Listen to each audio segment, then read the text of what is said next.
it was Napoli's year to start, and it's Napoli's year to end. They won the Scudetto in 2025. They have now won the Supercoppa at the tail end of 2025. They were the best team in Italy, I would say. I think we just have to get hats off to Antonio Conte, De Laurentiis, the players, the club as a whole.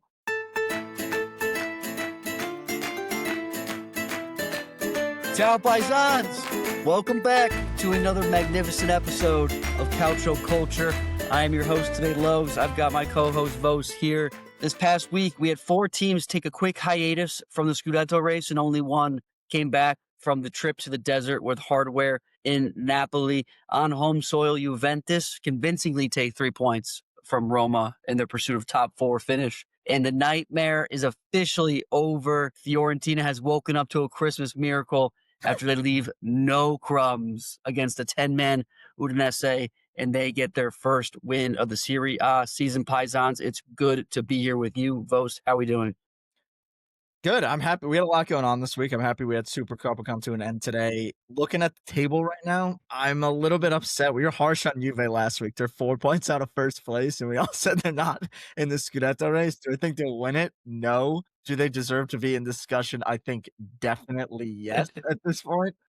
And I think it'd be foolish to count them out. So I think we gotta rethink our thoughts there a little bit. Yeah, I think we have to temper ourselves on some takes for some teams. Again, this league is so tight at the top at the moment, and anything can change that. And especially when 2 giants, 2 top 5 teams go at it in Roma and Juve, and one comes out on top. This table can change incredibly quickly. I'm just glad that Milan's loss this week came into a tournament that just doesn't count for the Scudetto race. It does not count for a Scudetto race. True. That's a good point. I'm just talking facts here. I don't talk hypotheticals.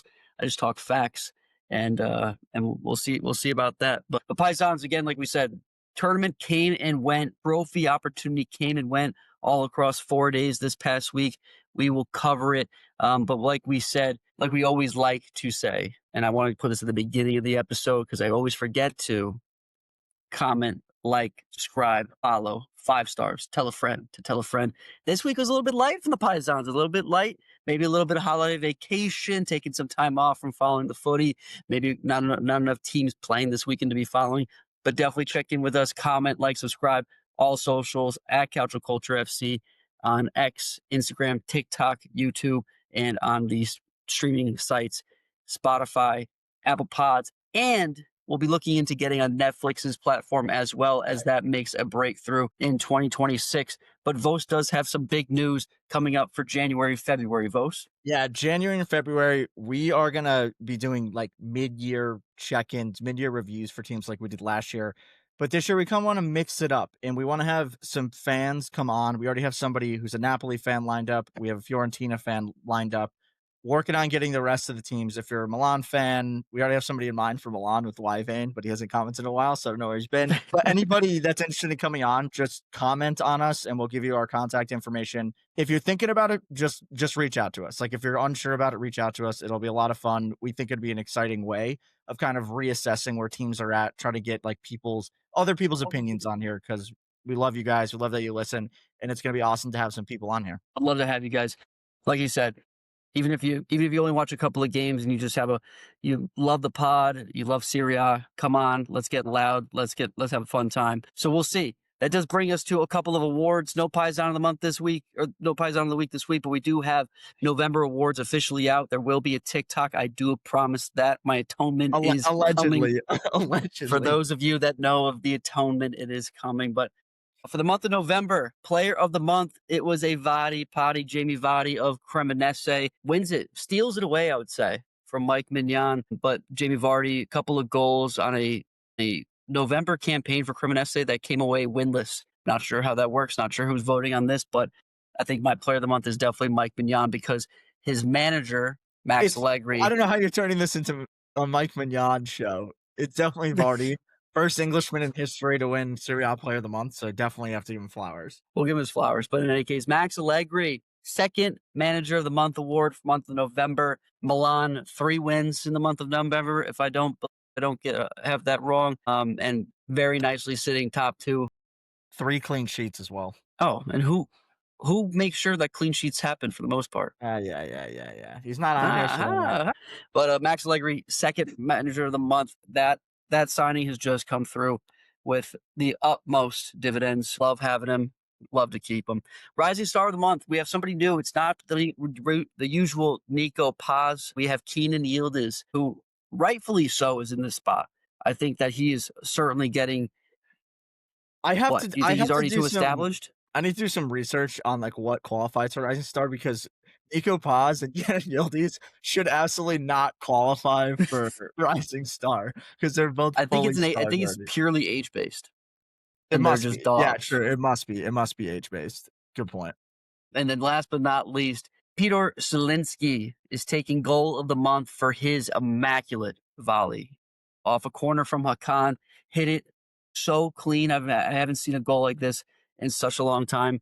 A wonderful strike. So congrats to Jiri Vardy, Max Allegri, Keenan Yildiz, Peter Zielinski. You are the November award winners. Sweet. Good job, guys. Let's get into it, though. Let's start with Supercoppa. It's the only That was place to giving you start. so much pain to sit through. You almost didn't even want to cover that. Yeah. Because I got pain from you not doing what you're supposed to do. But starting get it onto it, get into the Supercoppa. Today, Napoli beat Bologna 2-0 to lift the first silverware of the year for any Italian club I think it was in Qatar or Saudi Arabia.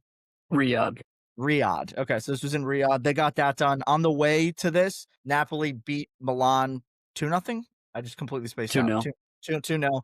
Then overcame Inter in a penalty shootout. Ciro Immobile is the one that scored the last penalty to seal it. So I The think winning that's a penalty. winning penalty. But today it was a David Nera show. He had a brace that took them through on the back of some good performances, I think, as a whole through the whole Napoli team. But before we get into what happened today, I think where we want to start is kind of 2025 coming to an end. It was Napoli's year to start, and it's Napoli's year to end. They won the Scudetto in 2025. They have now won the Supercoppa at the tail end of 2025. They were the best team in Italy, I would say, period, Top of the table.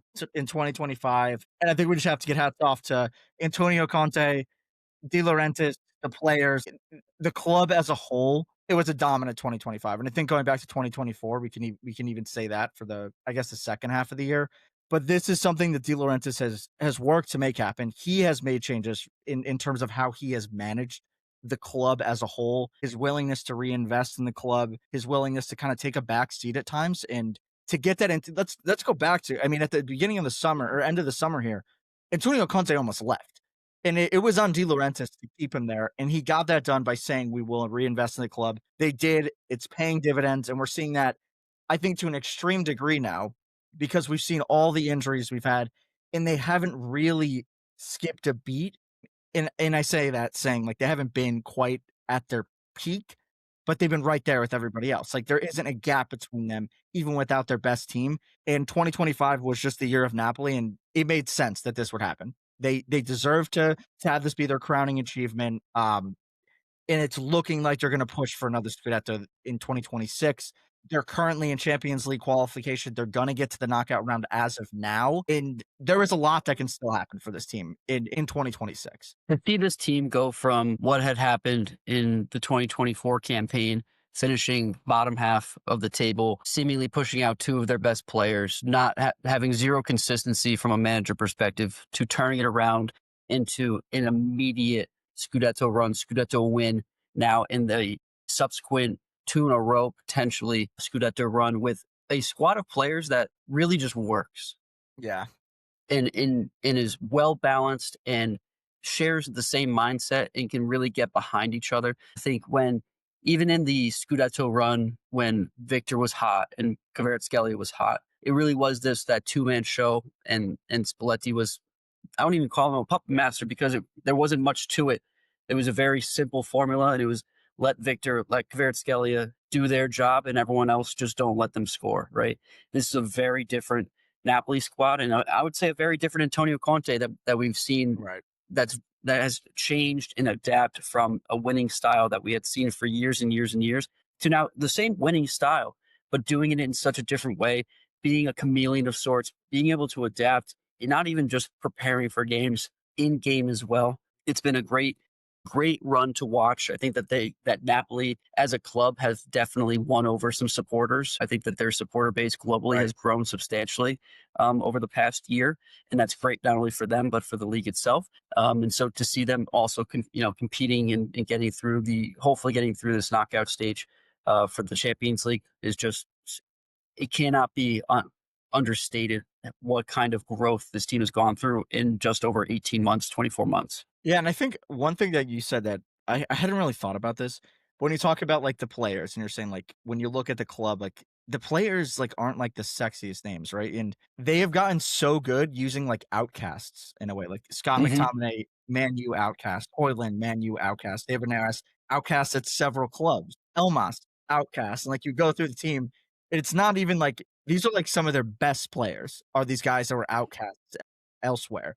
And that goes back to Antonio Conte, and it goes back to De Laurentiis for identifying them and then getting the most out of them. So 2025 here in Napoli definitely deserve the title. But with that, want to get into the game here? What actually happened today? Yeah, yes or no?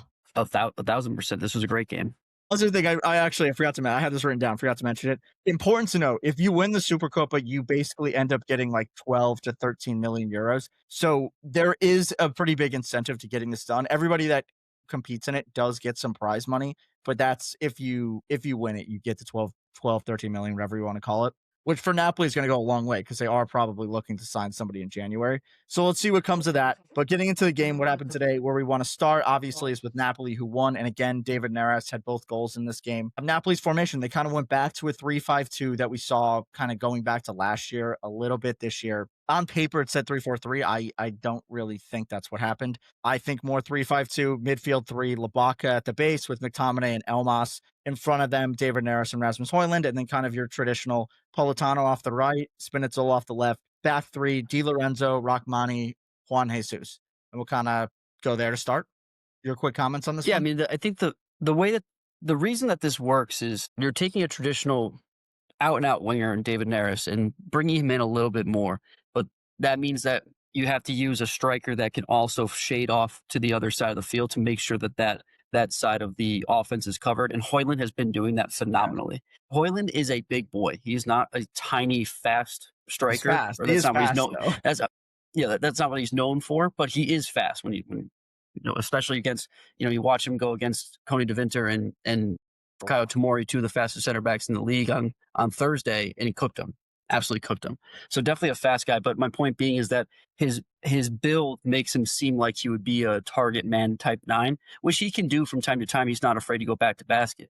But the way that he can stretch the pitch on the other side of Neres really makes this work and really accentuates David Neres' abilities because that stretches that back line not only vertically but horizontally, giving Neres the space that he needs to be explosive. And we've seen that since November. David Neres now 6 goals since November, 0 goals before that. So he's on an absolute tear. And I think, like you said, you could take the note here, but Labaka being back in this lineup and having another midfielder who's been there and knows how to play this midfielder position alongside McTominay is certainly showing through and certainly helping. Elmas was a great cadet, great piece of this puzzle that filled in for the time being. But I don't think his caliber's not there, right? It's I think different. that It's a different profile. Yeah, a different you can player see that in profile. both games here. He's definitely offensive minded, and I don't think he's the right amount of dog to get him through this midfield. But having Labaka back was great, and so this snap. I mean, it was just a demolition, really. It was I a don't think demolition. that Yeah, Napoli agreed. really even had a chance today. I I'm think sorry, I Bologna, don't think yeah, yeah. Bologna had a No, I chance mean, today. I think 2-0 makes it seem like it was closer than it was. I mean, Bologna literally Mhm. had one good chance, I would say, maybe two good chances, and Napoli had, like, 5 chances that I would say they should have scored on, and they only scored on 2 of them.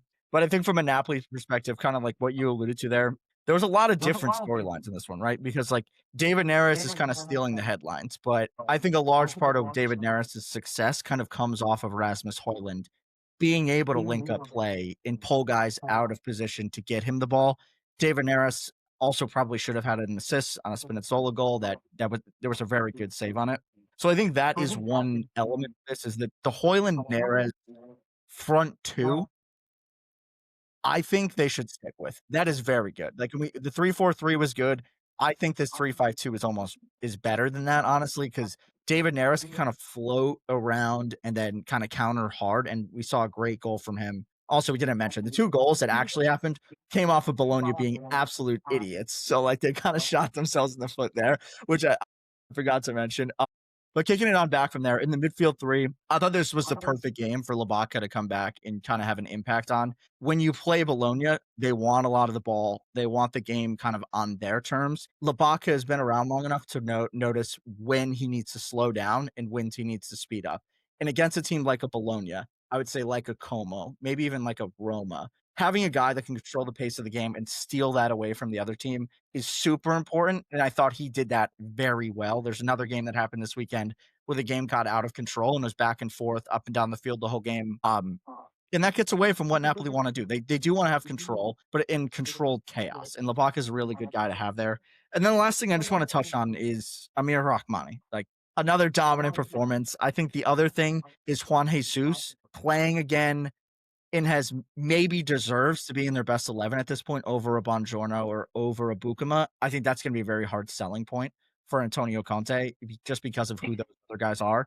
But I would make a strong argument that Juan Jesus has been the best center back this year throughout the whole year. If you remove Rahmani from that mix, obviously being injured.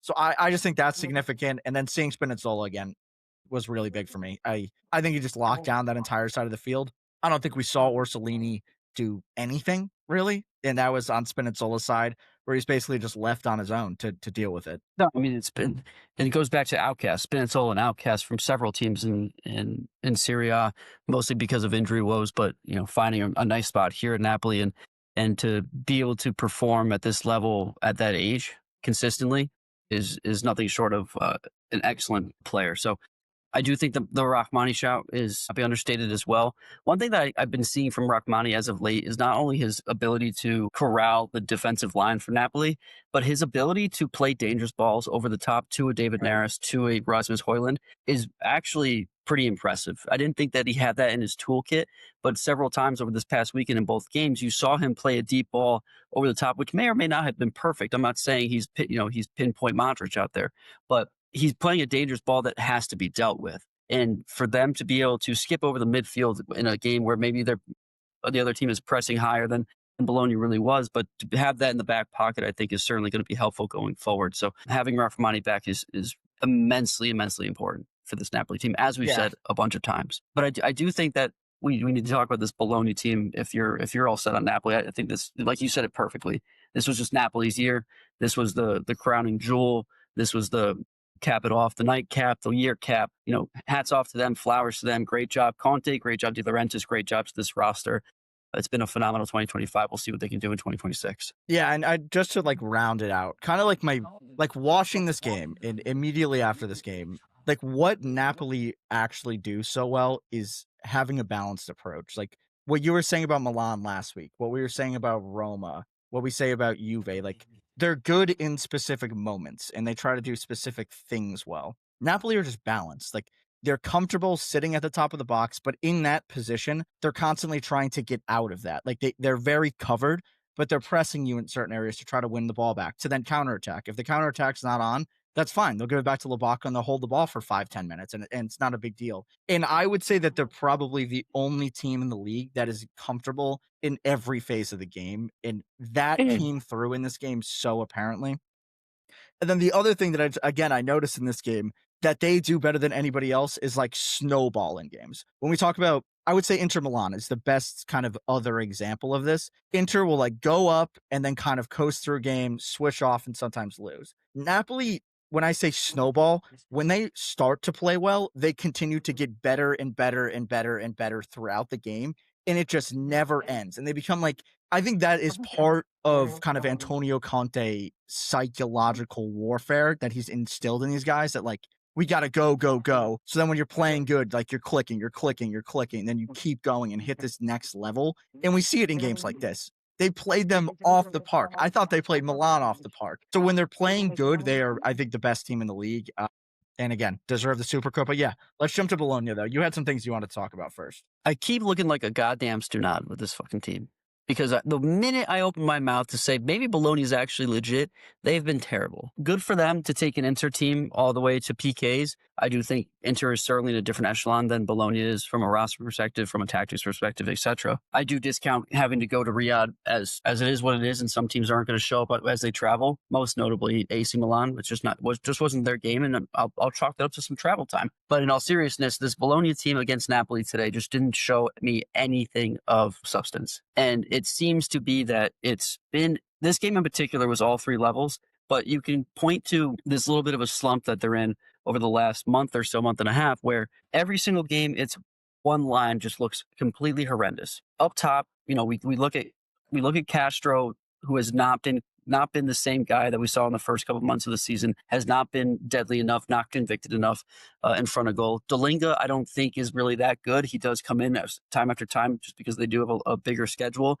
I don't think his quality is there yet. And then Ciro Immobile is older than dust, and maybe you can put a penalty away to finish an Inter team off. He's just coming back from injury.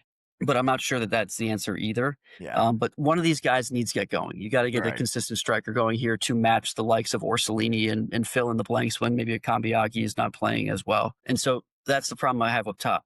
In the midfield, we've talked about it at length that Other Ferguson here. Lewis Ferguson just hasn't been the same guy and really was an MVP caliber player for them last year. So he hasn't shown up. Remo Freuler's still hurt, which has been a really terrible missing piece here. So that midfield doesn't seem up to snuff just yet. And I'm not a big Tommaso Pobega guy. I never have been. I was happy to see him walk out the door from Milan, but in any case, you look at the midfield and it's not daunting. There's nothing to point to that's like, okay, this midfield is dominant enough to take away a 2-man midfield or a 3-man midfield from another team. And then to round it all out, their back line, especially today, especially as of late, have been giving up the ball in such horrible scenarios that just doesn't give the rest of the team any amount of time to even back them up for all their mistakes. They literally make mistakes right outside the 18, and it leaves their goalie on an island, and they give away cheap goals. To me, the Italiano needs to figure this shit out, because this is not going in a direction that Bologna has the potential to. They need to take a step back, take a holiday over here over the break that they don't have, and really reassess, because I don't think that this Bologna team is looking like the team that I was giving their flowers to a month and a half ago at all. Lot to unpack there. I think you're right in a lot of ways. I spewed a lot, but I had to. That was the whole point, though. Every single level, there's issues. Right. Yeah, no, I agree. In kind of like after the first half in this game, I kind of was up. I would say up until the David Neres goal, it was kind of like bend, don't break, and I was like, okay, like they're getting outplayed, but they're not really conceding. And then they gifted Neres a goal. Granted, it was a very good goal, just nobody closed him down it was bizarre that nobody closed him down. And then I thought they really got like leveled after the first goal went in. And like for me, this team it's every week. It's like you see what they're trying to do, but there's like something holding them back. And whether that's not having a prolific 9, whether it be the midfield, whether it be the defense, I think those are all fair points.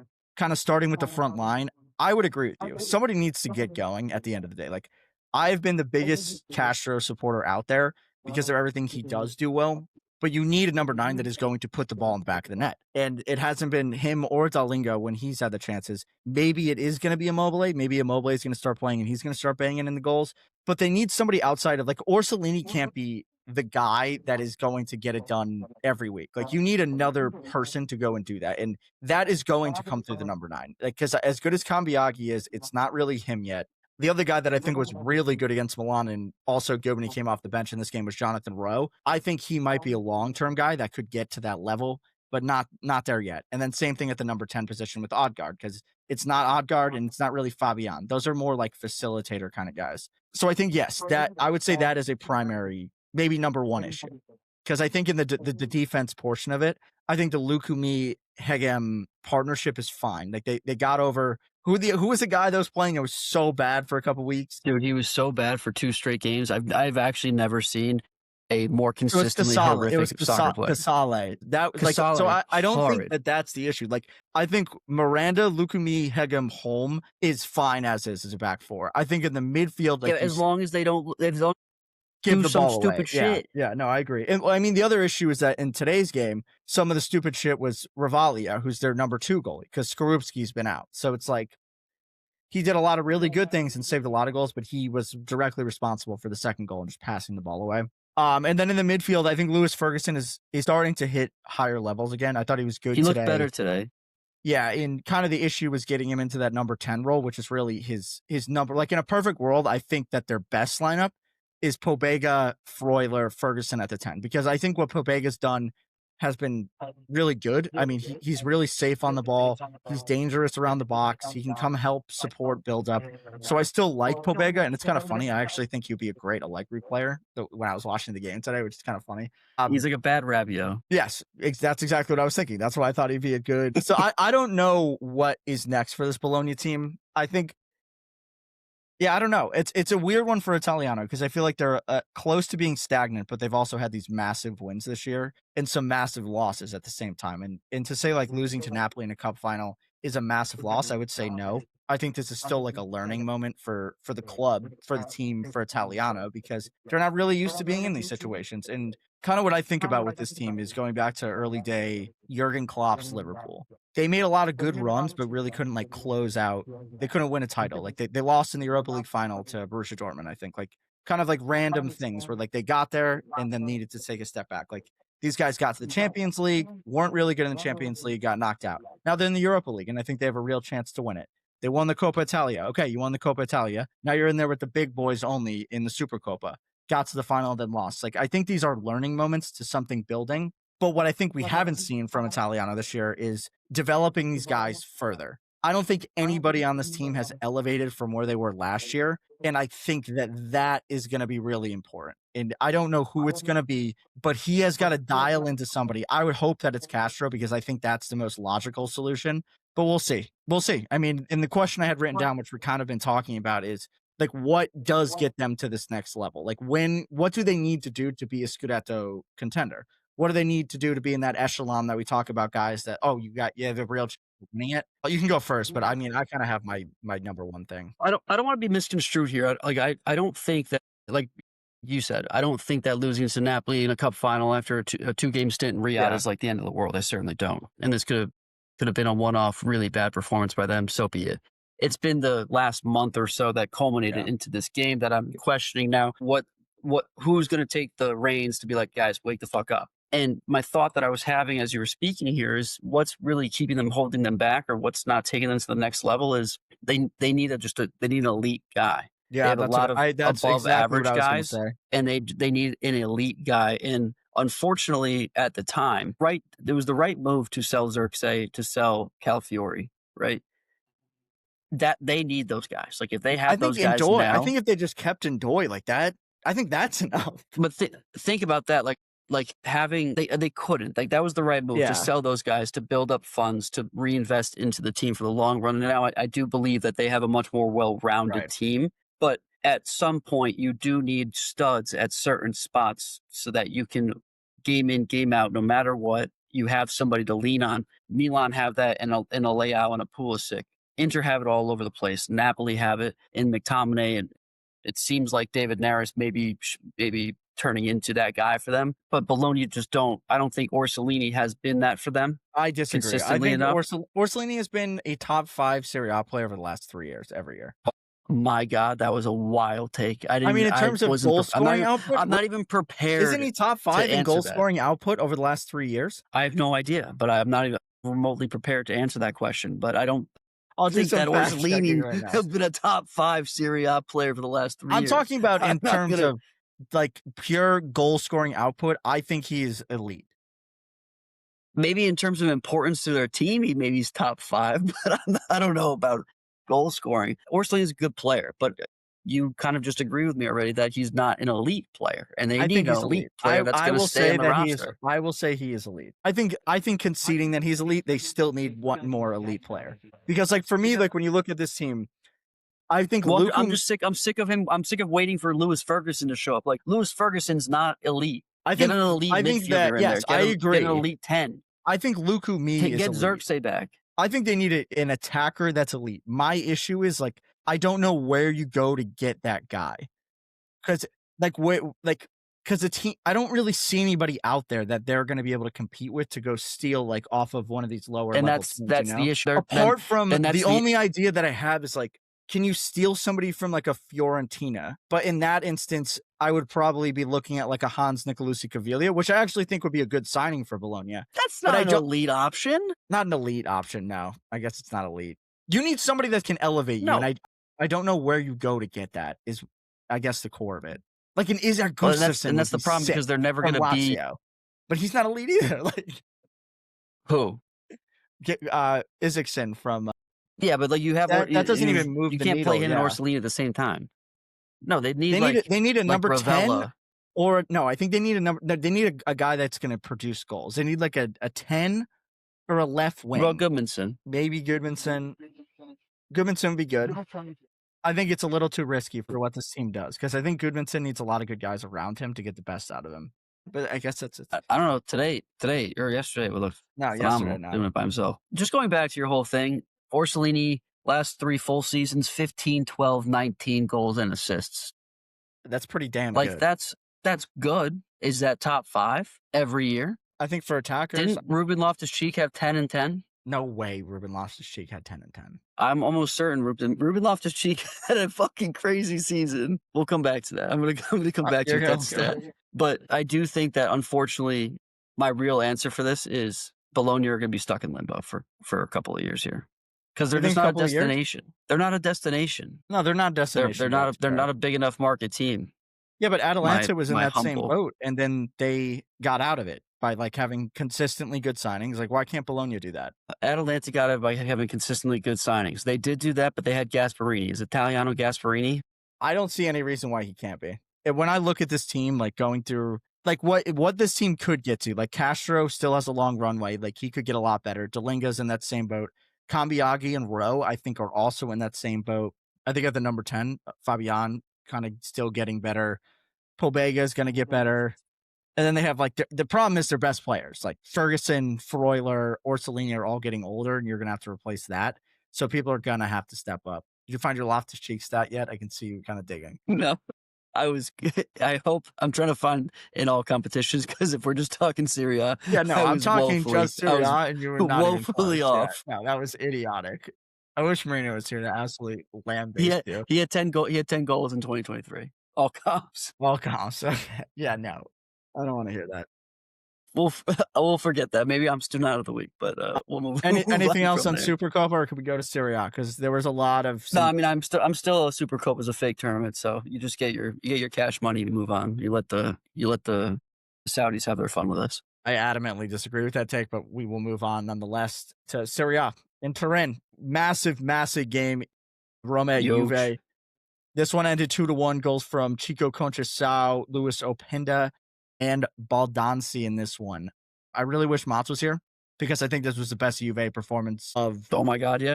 Not only of the year, but I would say in a very long time. I don't. It was the first time I was getting texts from Mats, and he was happy. Yeah, that very good point.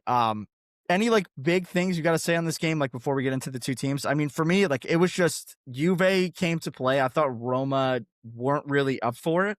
Like Juve made Roma look like a tier below the Scudetto. You know what I mean? Like we talk about like the Scudetto favorites, and that's what Juve looked like today. And Roma, I feel like have kind of taken steps back. Where I mean, the things that you've been saying all along are kind of finally coming to fruition, and that like lack of offensive output, now some bad defending.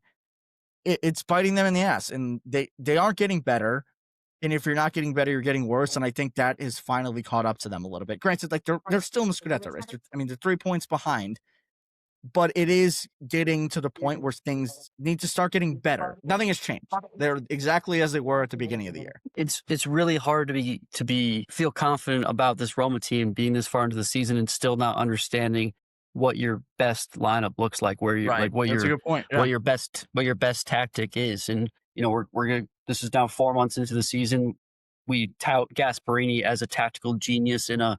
Hey, you just said he was better than Italiano. Apparently he's better than Italiano. But to this point, he seems just as lost as the rest of the team is, and just in what they're throwing out there.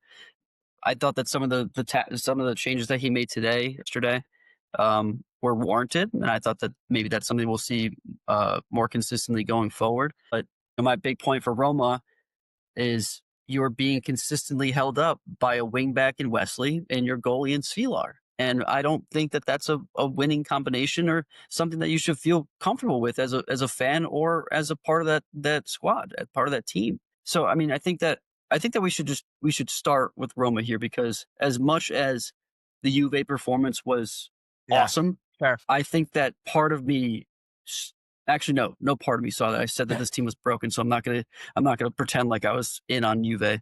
But this Roma, I'll just give myself my own flowers, and that this Roma team is just not that good. It's not that good. They don't have enough of the right pieces in place to project themselves into that top three conversation for the long run. I know the Frasco brothers will agree with this, but you're still leaning on a Pellegrini, you're still leaning on a Cristante in certain points, you're still leaning on Gianluca Mancini, whose only tactic for defending is to foul you. This it's just the team's riddled with legacy players that aren't going to fit the mold going forward, and they continue to lean into them, which I think that based on the talents that they've brought through over the last couple of years, Svilar, Wesley, Elanawi, Sule, like you've gotten it right. You've gotten it right. So why not continue to follow your gut there and really propel those players to the front? I get, Dovebook and Ferguson are a whole nother story. And I don't know if that's just something that Gasparini needs to get over or if they're truly not that good. But this Roma team is it's just it's average when you look at it from a top 7, top 6, top 7 team perspective. Yeah, coming out of this game, I kind of want to talk about it two ways. There's like the on-field stuff, off-field stuff. I thought from on-field, yeah, I mean, mostly the same from Gasparini. I'll agree with you there. I think the notable changes that we have to mention, back three in this one was Divine Wrench on the left, which was weird. Zolkowski, I butchered his name, but he is the center back, and then with Mancini. And then the front three of Pellegrini, Dybala, Sule. Two ways of talking about those things. I thought that the front three with Dybala as like the number 9, I thought this was the best Dybala looked at the number 9, to be honest with you. But Pellegrini just doesn't complement the two of them at all. So, I mean, I don't want to keep talking about the front three, but it keeps coming up because he's not getting it right. So I'm not going to address that. But like Pellegrini is not the guy to move this team forward. Like he's at that point, like when you're playing FIFA manager mode and your team's like doing well and you got like an 84 and 85 as like your left wing, you're like, oh, I don't really need to upgrade him. I don't really need to upgrade him. But he's not doing anything. You need to upgrade there. You know what I mean? Like that's how I feel about Pellegrini at this point. And then in the back line, I actually thought that Wrench and Zolkowski both were really good. And again, I have to figure out how to say his name. I think Zolkowski is a very good player, and he should be a lock start for me. He's very quick. I don't think he did anything necessarily that was overly wrong. And I see the best back three for this team being Ndika, Mancini, Zolkowski. Like that makes sense to me. I mean, I also like Wrench. I think I would even say over Mancini sometimes, like honestly. I think for what Gasparini's trying to do and like the amount of times we see Mancini very far forward, I think Wrench makes more sense there. And like he's extremely athletic. Like he's played wingback, he's played outside back. I don't really know what's holding him back from getting more into the team because I really like him. I think it's a little bit like Roma as a club feel they have to play Mancini. Like that's it. Yeah, I think that that's is coming exactly it. into this. And it might be better to bring him out to pasture a little bit. Like the Gasparini era is here. Like maybe bring Pellegrini out to pasture, Cristante out to pasture, Mancini out to pasture. Start again. So be Especially it. when you go look at like these big money guys that came in like Ainawi, who isn't really playing as much and who has been playing great in European competitions, but not playing in Serie A. So that's kind of my on-field stuff. The other thing that I did kind of write down here. We don't really need to talk about it too much. But I thought this was a big red flag. In this game, this was the first time I can remember Roma kind of playing into the hands what the other team did. I thought in the other losses that they had or ties that they've had, they kind of stuck to what they were doing and kind of just like it was a shit game. It was a 1-0 game that went the other team's way, or it was a 1-1 game that went their way. In this one, Juve wanted to play like a basketball game where it's like up and down, up and down, up and down, up and down. That's what like a lot of what Spalletti's principles are like playing in that kind of situation. Roma at their best have very much not done that at all. And for whatever reason in this game, they just played into it and it absolutely fucked them. Like 2-1 makes Roma look a lot better too in this game. Like that. No, That goal this for was a them, demo. I think well, Juve yeah, demolished them Baldanzi goal came out of nowhere, and it's from Evan Ferguson having a shot from deep that was just deflected into the path of Baldanzi. And I don't off think of a there's, great tackle by Wesley, by the way. yeah, yeah, exactly, tracking Zagrove. Yeah, correct. That's a good point. So, I mean, you said Roma's going in, like, staying flat, but this game was them going backwards, and that's And it was on again, I it was think that's another on Gas. opportunity. It was another opportunity for a statement result, and they Yes, again just threw it correct. away. Like this is a game that the rest of the top of the table is not playing. They're playing in the Supercoppa. You have the game of the weekend. You are going to Turin, so be it. But even a quality tie at the Allianz is moving in the direction of that was a statement by Roma to go to Juventus and bring it Right. to Juventus and, only, come out unscathed with a point there and keep a 4-point cushion between you and Juve. Like that to me would be somewhat of a statement. It's not exactly what I'm looking for from Roma, but it's definitely more than getting played off the park in a 2-1 loss. This Roma team is certainly going back to Rome, tail between their legs, trying to figure out what's going on. Yeah, no, I think, like, when we talk about statement games, this was the biggest game of the season so far for them, I think, given, like, what was at stake. Like, you're just above Juve. Mhm. You have a chance to get, like, push for that first place spot. And not only did you lose, you played really bad and you got away from your principles. Big red flags after that. Yeah, no, that and to be honest, I think this is a great segue because it's the complete Yeah, flip side of the definitely. coin with Juventus. Juventus played phenomenally. They finally Phenomenal. put together a product on the field that made sense and they executed to that plan, right? The thing that stuck out to me today or yesterday especially was Chico Cosençao was having a field day. It was Fucking like having balled so out. he Yeah. was having so much fun out there. Like that was a perfect setup for him. Then you look at Openda, who is, his goal wasn't him. It was all Wes McKennie, which is another story to be talked about. But for strikers, and we talk about this all the time, just getting off the mark is incredibly important. Openda's first goal of the season on the back of a 60-minute performance where he looked a lot better. Yildiz, like just a magnet for the Roma guys. Every time that Yildiz had the ball, it was an immediate double team, immediate triple team, which is actually what opened up the play for Conceição to score the first goal. A quick dink to Cambiaso, laid it off to Conceição. The whole defense had to shift over because of the double team on Yildiz. I don't know if it was Cristante or Zelinski was just late to come over because of the shift, wasn't ready for it. Conceição had a great shot, and that's a goal. So Yildiz just being a magnet for defenses is definitely a problem going forward. If Spalletti found a way to stretch the pitch with these guys, I think that's going to be a recipe for success because you look at the back line. Thank God Coop Miners is suspended because then Yeah, yeah, you get yeah. Lloyd Kelly back out on the left, Bremer back somewhat healthy, Kalulu off the right. That's a really good back three in my opinion. If you get that solidified, then you can fix that midfield in due time. But the front three to me was the most explosive I've seen Juve in a long time. Yeah, kind of. I would say yes. I agree. Like, again, this was the best Juve we've seen in a very long time. I think we finally saw, like, Spalletti's ideas coming through the team. Like, wanted to counterattack, want to play quick, stretch the field, like play 1-2s, which Marino's always like, why like Juve can't, like, doesn't know how to play a 1-2. Like, in this game, they were playing 1-2s in the defensive third, in the mid third, in the final third, and it looked like Napoli. Like, Spalletti's best version of Napoli is basically what we saw in this game. Yeah, that makes sense because Yeah, that's what I mean. Like, that's just what he's trying to build to. What the issue is going to be, and Mats is actually the one that always, always, always, always says this. Why Juve has been bad and has been so shitty, low block. Like, you play some teams with a low block, and this isn't going to work. How are you going to do this against the lesser competition? And a lot of these teams at the top of the table struggle with that. Like, Inter's kind of the exception in that they destroy everybody, then struggle in big games. Juve's best recipe right now, based off of all the information we have, is that we have a strategy to beat teams that are trying to beat us. And how do you translate that strategy into beating teams that are trying to draw against you or are trying to get one goal and then, like, sit back and defend? And this isn't going to work really. And I think that's part of the reason why we saw the best of Openda. And again, Mats has been saying this all year. The best of Openda is stretching the field, getting in and behind. And I would say Openda was maybe the best player on the field for Juve at a time. He was getting into every channel, chasing down balls, stretching the field, was just really deadly. And I think the front three as a whole really thrived in getting into a stretch game. And again, like I said, Roma played into that, which helped. The other thing that I thought was really interesting is I thought Locatelli had a very good game. And traditionally, in a great game. game that was stretched, I would say I would not want Locatelli playing. And in this one, he was winning the ball back in a lot of different areas and then, like, thinking more positively in terms of trying to progress the ball far very quickly, which I really liked. And I think that's kind of ironic because when Spalletti was appointed, it was Locatelli basically as a loser of that. And in this game, we saw Spalletti's tactics the best, like the most quintessential Spalletti tactics we've seen. And Locatelli was the star, not Kefren Turam. And I think that throughout this whole year, Kefren Turam has kind of taken a step back, and Locatelli's really seizing this moment to maybe solidify himself in the team. And I think that is a little bit significant for me. Certainly.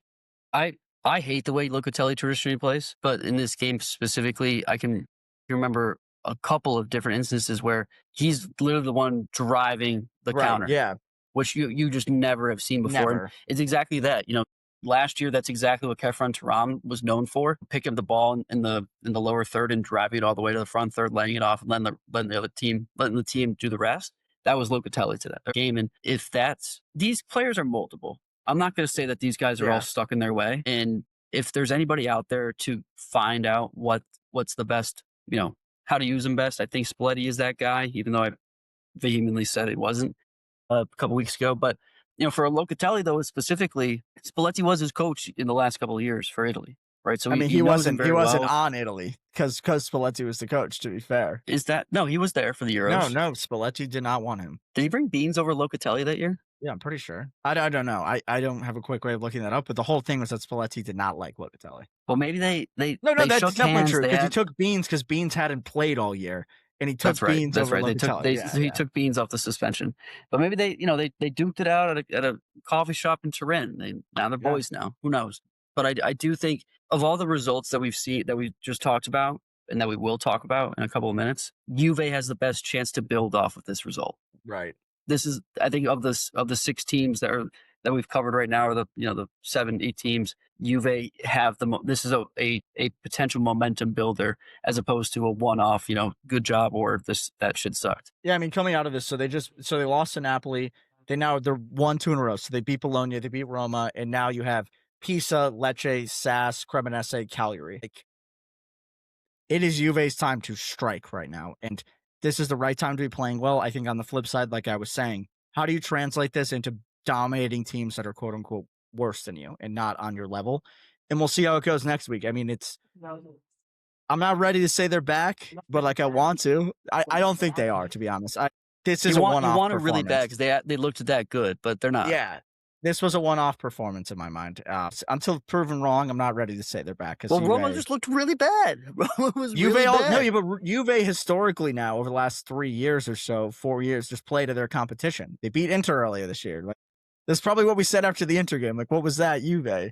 So we'll see. I'm not sure yet. Anything else on this game? There's a couple other quick ones we got to hit on. Nothing out of this game, but I just think that it's pretty apparent. One thing that we wanted to highlight here is, all right, if you are, and I'll even add Bologna into the scenario, just given their spot on the table, who do you feel best being right now? Juve in 5th, Roma in 4th, Bologna in 6th, right? It was Como in 6th, Bologna in 6th. No, Bologna's in 6th. Who do you feel best right now? And I think it's just by far Juventus. I made it very clear as to why, but I've never felt comfortable being Roma this entire season. I'd love to hear if you feel any differently at this point, but Juve, and like you just said, that schedule just is so tasty. This is really a time to pick up the pace. Yeah, if I'm anybody right now, I want to be Juve. Yeah, the vibes are great. 2 in a row. Things are getting better. I just want to be Juve so bad. I had to wear a kid broke today. out a Juve kid. The vibes are so immaculate right now. I mean, you have to try to capitalize on this. Like the Inter game was great, yes, but it was a 4-3 game that it was a shootout. That's not Juve. Like, that's not Juve football. Like, this is, 2-1. Like, I feel, again, like this is the best game that I can remember in a very long time. And you're in a position to capitalize on it, and I would rather be them than most teams. I mean, right now they're 3 points behind Milan. Like, Milan's coming off a couple bad results, right? We're not talking about Milan. We're not talking about Milan this week. We're not, because we're moving on and we're talking about Fiorentina, who finally won a game. Although I have to say, let's go. You have to say, if there was a game to win, it was this one. There was a red card in the 3rd or 4th minute on Udinese's goalie. From there, kind of a demolition. This one ended 5-1. Goals from Mandragora, Gudmundsson. I think you have this written wrong, Lugs. Indoor. Moise Keane. You wrote this all wrong. Moise Keane had 2. Indore had one, Yeah. Goodmanson had one, Moise Mondragra had Kean one. brace. Oh, It's I right didn't see there that. with the And then guys. Solette for Udinese. I mean, I'm not really going to talk about Udinese at all on this one. Obviously, when you go down a man in like the third or fourth minute against a winless team, it's going to be tough to hold on. Things definitely got out of hand to get it to 5. But for you on Fiorentina, I think it's a hard one to analyze, right? And that's what we were saying in the prep today is that in a game where they haven't won since the beginning of time, there were Velociraptors roaming through Florence at the time that Fiorentina last won. And Udinese, who is really not that good, but on their day Right. can play well, but really not that good, goes down to 10 men with the 7th minute. This is not a team. This is not like a Vanoli. This is definitely not a Vanoli game. There's not much to be said about Vanoli here. There's not much to be said about Udinese in general. What I want to talk about here is that it's been everything that we were talking about in terms of the caliber of the roster, and that the players that they have here should be getting results. This like in the individual performances here. I mean, I'll just start with Albert Goodmanson. I mean, the amount of chances that he created by himself in this game was insane. The goal that he had was spectacular, Yeah, absolute banger. baller. Left foot too. Quick chop at the top of the box puts it on the left and just crushes it home. Absolutely on the money. He played really well this game. Mondragora, who we've talked about at length, is sneaky Fiorentina's leading goal scorer. Should be getting much more recognition throughout the league. And then I will say that in the same vein of this is a player evaluation game, not a team evaluation game. There's something wrong with Moise Kean. There's something not right. He's just not at the level that he was last year, and it's beginning to be what Votes was talking about last week. For me now, I now fully agree. Was that really out of like place for him to play as well as he did last year? And what we're seeing now is just his normal level of play. I think that he looked pretty sluggish for a guy that is one of the fastest guys in the league. Although he had one play where he torched the back line, but I swear Christensen, who I think has been actually solid throughout this whole season for Udinese, he was in the middle of the desert with SpongeBob and Patrick with a map with Patrick saying we're going west, buddy. This guy was lost. And Keane took advantage of that. Now, a brace, one was a deflection off of Parisi. Great shot from Parisi. Yeah. Deflection off the post for a goal. And then the second one was actually a great finish, a finish that we did see last season. But all that to say, and now I'm out of breath talking about why Moise Kean is broken. It just doesn't look there. It doesn't pass the sniff test for me right now. No, I would agree. And hang on one second. I'm just checking the upcoming schedule because I mean, kind of the way we preface this and have been talking about it, it's like when you're up a man for like 90 minutes against pretty much any team, it's going to be tough. So like, I don't want to give them too much credit. The next game's Parma and then Cremonese. So like, if they can parlay this into a couple more wins, then maybe we can say they're out of the woods. But I mean, as it stands, they're still in last place. They're 3 points behind Hellas Verona, who's in 18th place, and they are 5 points from security. And Parma is that next team who's in security. So that, like, this doesn't mean much. Like, yes, you won a game. Congratulations. It took you 16 games to win one game. Like, good job, guys. You've done it. What do you do from here? Like, you have a chance to, like, steal some points from Parma and Cremonese. Like, those are the games you got to get done now. You were gifted a golden opportunity to get on the board. Now show us what you can do. What I will say for Vanoli in this one, it says 4-4-2 on paper. It was more 4-3-3 to me. So change of shape, we saw. So kind of what it looked like was Dodo, Camuzzo, Pongracic, and Ranieri in the back. BC Keane, Goodmanson front three, and then Mondragora, Fagioli, and Dor. Is he going to stick to that? Or is he going to go back to the 3-5-2? Like, these are legitimate questions to ask. Things went well in this one. I mean, was it because you changed shape? Probably not. I mean, if you played a 3-5-2, would you have probably won? Also, yes. So I'm curious to see how they react to this because they're probably thinking about it the same way as us. Like, thank God we got a win. Thank God Udinese got a red card. Because otherwise, I mean, who knows what would have happened. But yeah, I mean, their big game players got it done. I think Parisi has been very good since starting to play with the Gozens injuries. So I think that's worth noting. Fagioli had 2 assists, which I think masks how bad he's been this year. I don't know how he's still getting into this team, to be honest with you. I think that Hans Nicolucci Caviglia has been much better when he's played, so I don't even think he deserves to be playing. Then Mondragora, like you said, is still rolling, so I don't really have much more to say on Fiorentina. It's kind of, we'll see what happens next week with them. Yeah, it's impossible to make a prediction at this point as to what they're going to roll out next week. Yeah. All you can do is hope that they continue. I think that I'm not alone in saying that I hope Fiorentina doesn't go down. It's certainly bad for Yeah, business in a I lot of want to different see them. ways. And I think that they're a great team to have and a great fan base to have in this league. So I'm definitely rooting for them. They are my Gumar. A lot of players I We'll love be on this betting them team. in the Kopi. Yeah. So All right, cool. that's that. I'm happy. This was a weird weekend in Serie A, I will just say. Again, you have Supercoppa, which I thought was next month last year. I don't know how that scheduling got switched around, maybe because of AFCON, which shout out AFCON, I think started today. Yeah, it did. But it was still quite the entertaining weekend, even with half the league not playing. So I just think that that's good for the league. Agreed. Want to take us through the rest of the match week? There were other games, Paisans. So there were 6 games total in Serie A this week. Other results. We had Cremonese traveling to Lazio. Cremonese go down to 10 men, and Lazio cannot take advantage. They end 0-0. Pisa traveled to the island to Cagliari, and they draw 2-2. Pisa just continue to be in games. I Just don't hanging get it. around. I don't know Hanging from around. where they stay in these games, but a 2-2 against a quality Cags, I don't mean it's just wild. Then moving forward, another, I would say, wild result from my opinion. Most would maybe say otherwise. But Torino go to SAS and they win 1-0. Torino pull out a nice little 3 points from Sassuolo, who's been hot. So definitely a surprise result there. And then not a surprise result, but definitely a surprise style of play. Atalanta go to the Salamis in Genoa, and they need a 93-minute winner from Ezekiel to beat a 10-man Genoa. Who was That is down to 10 not men in the first 5 minutes as well. And that is Genoa not what probably should Palladino's have going scored for. 2 or 3 goals. So, like, it wasn't pretty. But at the same time, like, Atalanta's kind of rolling. Like, Palladino's Atalanta's a little bit of a vibe. I think the other thing with this one that I did want to point out, I don't know if anybody even cares. Kind of irrelevant, but sneaky storyline is Danny Maldini played very well, and he's the one that drew the red card. So I think that's a small storyline in the history of the It is a Maldini small line. storyline, especially because he has been linked away in the winter window because I he's not think been I playing think well. he makes. So I was thinking about it watching him. He makes a lot of sense for Roma to play off that left side. That would be a very good fit, I think.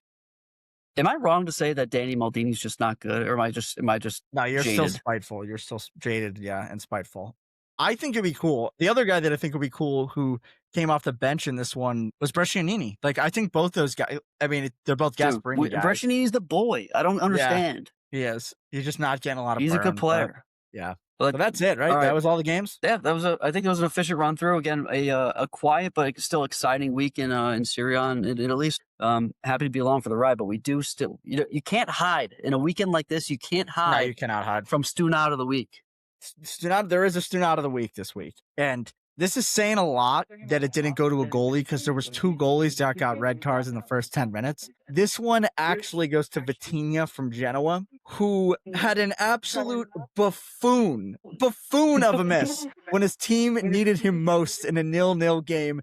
At the very start of the second half, was gifted a goal, absolutely gifted a goal against Atalanta to put his team up 1-0 and just screams it wide. It was one of the worst misses I've seen of the entire season, and his team needed it.